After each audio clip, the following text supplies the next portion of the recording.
तर विधानसभेप्रमाणे महापालिका निवडणुकीत स्ट्राइक रेट राखण्यात एकनाथ शिंदेंना अपयश आलं असलं तरी त्यांचा बालेकिल्ला असलेल्या ठाण्यात शिवसेनेनं एकहाती सत्ता मिळवली आहे। त्यांचे 75 नगरसेवक निवडून आले तर युतीमध्ये सोबत लढणाऱ्या भाजपचे 40 पैकी 28 नगरसेवक विजयी झालेत आणि त्यामुळे दोन्ही पक्ष ठाण्यात एकत्रित सत्तेत विराजमान होणार असं वाटत असतानाच भाजपकडून आता विरोधात बसण्याचे संकेत मिळू लागलेत।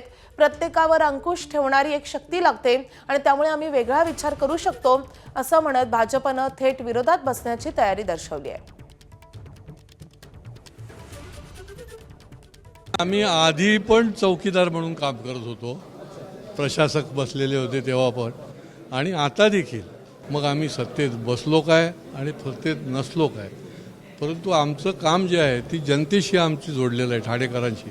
समोर प्रबल विरोधी पक्ष दिसत नाही आहे, पण हे मात्र नक्की आहे की कुठेही असलो तरी देखील हा अंकुश ठेवण्याचं काम जे आहे ते निश्चितपणे केलं जाईल। भारतीय जनता पार्टी म्हणून जो आम्ही निर्धारनामा घोषित केलेला आहे त्या निर्धारनाम्यामध्ये दिलेला प्रत्येक शब्द आम्ही पाळण्याच्या दृष्टिकोनाने, प्रत्येक वचन पाळण्याच्या दृष्टिकोनाने जी भूमिका महानगरपालिकेमध्ये घ्यायची आहे ती भूमिका आम्ही निश्चितपणे घेऊ। मग ते ज्या कुठल्या रोलमध्ये आम्ही असू ना त्याच्यामध्ये निश्चितपणे भारतीय जनता पार्टी ठाणेकरांसाठी न्याय देण्याची भूमिका घेत राहणार। एबीपी माझा, उघडा डोळे बघा नीट।